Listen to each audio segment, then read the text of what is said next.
Hello traders, gold, copper and குடாயிலுடைய technical views நீ பார்க்கலாம். அதுக்கு முன்னாடி சேனலை சப்ஸ்கிரைப் பண்ணி வச்சுக்கிட்டு பெல் ஐக்கானே ப்ரெஸ் பண்ணி வச்சுருந்தீங்கன்னா உங்களுக்கு நாங்கள் டெய்லியும் கொடுக்கக்கூடிய நோட்டிஃபிகேஷன் உங்களுக்கு இமீடியட்டாக கிடச்சிரும். அது நீங்கள் ட்ரேட் எடுக்கிறதுக்கு ஒரு யூஸ்ஃபுல்லாக இருக்கும். அதே சமயம் உங்கள் ஃப்ரெண்ட்ஸ் யாராவது இந்த கமாடிட்டி ட்ரேடு இந்த 3 ஸ்கிரிப்ட்லேயும் பண்ணிகிட்டு இருந்தாங்கன்னா அவங்களுக்கும் இதை கொஞ்சம் ஷேர் பண்ணுங்கள். அவங்களுக்கும் ஒரு என்ட்ரி எடுக்கிறதுக்கு முன்னாடி இதை பார்த்துட்டு எடுக்கும்பொழுது அது ஒரு நல்ல ஒரு கீ பாயிண்ட்டாகவும் யூஸ் ஆகும். ஃபஸ்ட்டு கோல்டு மினி பார்க்கலாம். கோல்டு ஆக்சுவலாக நம்ம நேற்று ஒரு ரீட்ரேஸ்மெண்ட் நடக்கும் அப்படின்னு எதிர்பார்த்தோம். பை ட்ரெண்ட் கண்டினியூ ஆகுது.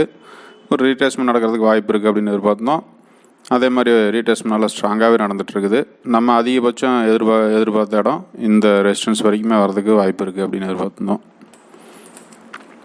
அல்லது இடையில சப்போர்ட் நல்லா ஸ்ட்ராங்காக ஃபார்ம் பண்ணிச்சுன்னா மேலே போகிறதுக்கு சான்சஸ் இருக்குது. இந்த ஹைக்கு மேலே ட்ராவல் ஆகும்போது நமக்கு ஒரு நல்ல பையிங் ஆப்பர்ச்சுனிட்டி கிடைக்கும் அப்படின்னு எதிர்பார்த்தோம். ஆல்ரெடி நேற்றே பார்த்தீங்கன்னா ஒரு 2 டைம் ட்ரை பண்ணிச்சு ப்ரைஸ் சப்போர்ட் எடுக்கிறதுக்கு. பட் அது ஒன்றும் ஸ்ட்ரென்த் இல்லாமல் மறுபடியும் பார்த்தீங்கன்னா கீழே செல் சைடு தான் வந்துட்டுருக்கு. அதே மாதிரி பார்த்தீங்கன்னா இன்றைக்கும் ஒரு சப்போர்ட் ஃபார்ம் பண்ணுறதுக்கு ட்ரை பண்ணுது. பட் அது இது கொஞ்சம் ஸ்ட்ரென்த்தாக இருக்குது. பட் அது இந்த ஹைக்கு மேலே போகும்போது தான் நமக்கு அந்த பையிங் ஆப்பர்ச்சுனிட்டி கொஞ்சமாவது ஒரு கன்ஃபர்மேஷன் கொடுத்துட்டு இதுக்கு மேலே ட்ராவல் ஆகி இந்த ஹையும் பிரேக் பண்ணணும். பிரேக் பண்ணும்போது தான் அந்த ட்ரெண்டே கண்டினியூ ஆக ஆரம்பிக்கும். அது வரைக்கும் பார்த்தீங்கன்னா ஒரு ரீட்ரேஸ்மெண்ட் நடக்கிறதுக்கு சான்சஸ் இருக்குது. அந்த ரீட்ரேஸ்மெண்ட் பார்த்தீங்கன்னா இந்த ப்ரீவியஸ் ரெசிஸ்டன்ஸ் வரைக்குமே வரதுக்கு சான்சஸ் இருக்குது. இதுக்கும் கீழே ட்ராவல் ஆக ஆரம்பிச்சதுன்னா நம்ம முதல்ல இங்கே எதிர்பார்த்தோம் இல்லையா, இந்த லெவலுக்கு செல்லு கண்டினியூ ஆக ஆரம்பிச்சிடும். ஏன்னா இது ஒரு ஃபேக்கி பிரேக் அவுட்டாக மாதிரி மறுபடியும் உள்ளே வர பெரிய ரீட்ரேஸ்மெண்ட் நடக்கிறதுக்கு ட்ரை பண்ணும். ஸோ நம்ம கேர்ஃபுல்லாக ட்ரேட் பண்ணணும். இந்த ரீட்ரேஸ்மெண்ட் அதிகபட்சம் இந்த ரெசிஸ்டன்ஸ் வரைக்குமே வரதுக்கு வாய்ப்பு இருக்குது. நல்ல ஒரு ஸ்ட்ராங்கான சப்போர்ட் ஃபார்ம் பண்ணிச்சுன்னா அங்கேருந்து என்ட்ரி எடுக்கலாம்.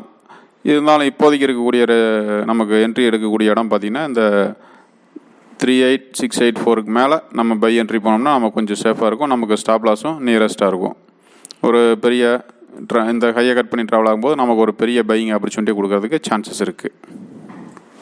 ஸோ கோல்டு பொறுத்த வரைக்கும் செல்லை அவாய்ட் பண்ணிக்கலாம். ஏன்னா செல் நடந்தாலுமே ஒரு ரீட்ரேஸ்மெண்ட் செல்லாக இருக்குங்கிறதுனால செல்லை அவாய்ட் பண்ணிட்டு பை ஆப்பர்ச்சுனிட்டி எங்கே கிடைச்சாலும் பைக்கில் போய்க்கலாம். நமக்கு செல்லை அடுத்து எதிர்பார்க்கக்கூடிய இடம் இந்த ரெசிஸ்டன்ஸுக்கு கீழே வரும்போது தான் நமக்கு செல் ஆப்பர்ச்சுனிட்டி கொடுக்கும். அதாவது ரீட்ரேஸ்மெண்ட்டை ஒரு பெரிய செல் சைடு போகிறதுக்கு சான்சஸ் இருக்குதுங்கிறத நம்ம எதிர்பார்க்கலாம். நெக்ஸ்ட்டு காப்பருமே நம்ம நேற்று எதிர்பார்த்தது ஒரு ரீட்ரேஸ்மெண்ட் கொடுத்துட்டு செல் சைடு ட்ராவல் ஆச்சுன்னா என்ட்ரிக்குள்ளே போகலாம். ஏன்னா இது ஒரு பெரிய சப்போர்ட் ஏரியாவை பிரேக் பண்ணியிருக்கு ப்ரைஸ். அதனால் அந்த ரீட்ரேஸ்மெண்ட் அந்த சப்போர்ட் வரைக்குமே ஒரு ரீட்ரேஸ்மெண்ட் போகிறதுக்கு சான்சஸ் இருக்குது அப்படின்னு எதிர்பார்த்தோம். இப்போ நல்லாவே ஒரு ரீட்ரேஸ்மெண்ட் தான் நடந்துகிட்ருக்கு. பட் இதுவும் பார்த்திங்கன்னா ஒரு சப்போர்ட் ஃபார்ம் பண்ணி மேலே தான் போகிறதுக்கு ட்ரை பண்ணிகிட்ருக்கு. கீழே வர்றதுக்கு ப்ரைஸ் ஸ்ட்ரென்த்து கொடுக்கல. இன்றைக்கும் பார்த்திங்கன்னா ஓப்பன்லேருந்து ப்ரைஸ் மேலே ஹை சைடு தான் மூவ் ஆகிட்டுருக்கு. ஸோ இந்த இடத்துல பார்க்கும்பொழுது நமக்கு ஒரு ப்ராப்பரான ஒரு ட்ரெண்ட் லைனும் இங்கே ஃபார்ம் பண்ணியிருக்கு. அதாவது கிட்டத்தட்ட ஆல்மோஸ்ட் ஒரு சேனலாகவே நின்றுட்டுருக்கு. ஸோ அட்லீஸ்ட் இந்த ட்ரெண்ட் லைனையாவது பிரேக் பண்ணி வரணும். அதாவது இந்த லெவலுக்கு கீழே 439.30க்கு கீழே வரும்போது தான் நமக்கு மினிமமாக ஒரு செல் கேரண்டி கொடுக்கும். அது வரைக்கும் செல் ஆப்பர்ச்சுனிட்டிக்கு வாய்ப்பு கிடையாது. ஏன்னா இது இந்த 443 வரைக்குமே போகிறதுக்கு சான்சஸ் இருக்குது. இங்கே போய்ட்டு இங்கேருந்து ரெசிஸ்டன்ஸ் ஃபார்ம் பண்ணுதுன்னா நமக்கு ஸ்ட்ராங்கான ஒரு செல் சைடு கொடுக்கும். பட் இதுவே உள்ளே போக ஆரம்பிச்சதுன்னா மறுபடியும் நம்ம எதிர்பார்த்த முதல்ல இந்த லெவலுக்குள்ளே போக ஆரம்பிச்சிடும். ஸோ நம்ம காப்பர்லேயும் கொஞ்சம் கேர்ஃபுல்லாக தான் என்ட்ரி எடுக்கணும். நமக்கு ஒரு ஸ்ட்ராங்கான கன்ஃபர்மேஷன் கிடைச்சா அந்த என்ட்ரிக்குள்ளே போகலாம். இல்லாட்டி அந்த ரீட்ரேஸ்மெண்ட் முடியிருந்து நீ வெயிட் பண்ணியிருந்துட்டு அப்புறம் நமக்கு ஒரு ப்ராப்பரான சப்போர்ட்டை பிரேக் பண்ணும்போது நம்ம அந்த என்ட்ரிக்குள்ளே போய்க்கலாம். அந்த ரெசிஸ்டன்ஸையே நம்ம ஸ்டாப் லாஸாகவும் யூஸ் பண்ணிவிட்டு என்ட்ரிக்குள்ளே போகலாம். ஸோ காப்பருமே இன்றைக்கி ரீட்ரேஸ்மெண்ட் நடக்கிறதுக்கு சான்சஸ் இருக்குது. அது நமக்கு ஒரு நல்ல ஒரு ஸ்ட்ராங்கான ரெசிஸ்டன்ஸ் ஃபார்ம் பண்ணால் செல்லுக்குள்ளே மட்டும் போகலாம். பையை முடிஞ்ச அளவுக்கு அவாய்ட் பண்ணிக்கலாம். பையை பொறுத்த வரைக்கும் 443.60க்கு மேலே தான் பைக்கு சான்சஸ் இருக்குது. அதனால் அதை அவாய்ட் பண்ணிவிட்டு நமக்கு செல் ஆப்பர்ச்சுனிட்டி எங்கே கிடைச்சாலும் அந்த செல்லுக்குள்ளே போய்க்கலாம். நெக்ஸ்ட் க்ரூட் ஆயில் நேற்று நம்ம அந்த லோ பிரேக் பண்ணால் செல் என்ட்ரிக்குள்ளே போகலாம் அப்படின்னு எதிர்பார்த்தோம். பட் அது இன்னும் இப்போ வரைக்கும் லோ பிரேக் பண்ணல. அதாவது 3836 கீழே நம்ம செல் என்ட்ரி எதிர்பார்த்தோம். இதுவே ஒரு ரெசிஸ்டன்ஸை ஃபார்ம் பண்ணிச்சுன்னா இங்கேருந்தே நமக்கு எதையே ஸ்டாப் லாஸை வச்சுட்டு என்ட்ரிக்குள்ளே போகலாம் அப்படின்னு எதிர்பார்த்தோம். பட் அந்த இடத்துல ரெசிஸ்டன்ஸ் ஃபார்ம் பண்ண முடியாமல் மேலே போயிருக்கு. நம்ம முதல்ல எதிர்பார்த்திருந்த செல் என்ட்ரி எடுத்த ஏரியா வரைக்குமே ட்ராவல் இருக்குது ப்ரைஸ். இப்போ அந்த இடம் தான் ஒரு ரெசிஸ்டன்ஸாக ஃபார்ம் பண்ணியிருக்கு.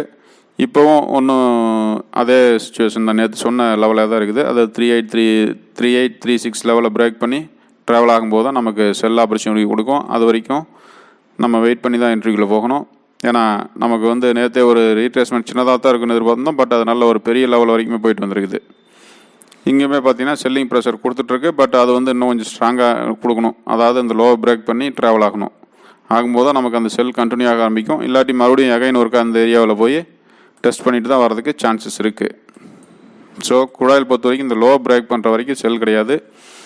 அந்த லோ பிரேக் பண்ண வேணால் நம்ம செல் என்ட்ரியில் போய்க்கலாம். பையை முடிஞ்ச அளவுக்கு அவாய்ட் பண்ணிக்கலாம். பையை பொறுத்த வரைக்கும் இந்த ஏரியாவுக்கு மேலே போகணும். அதாவது இந்த 3983க்கு மேலே போகும்போது தான் நமக்கு பையிங் ஆப்பர்ச்சுனிட்டி இருக்குது. அதையும் முடிஞ்ச அளவுக்கு அவாய்ட் பண்ணிக்கலாம். இன்றைக்கும் குழாயில் வந்து இந்த லோவுக்கு கீழே ட்ராவல் ஆச்சுன்னா செல் என்ட்ரிக்குள்ளே போகலாம். இல்லாட்டி பார்த்தீங்கன்னா இந்த ஏரியாக்குள்ளேயே தான் ட்ராவல் ஆகிட்ருக்கும் ப்ரைஸ்.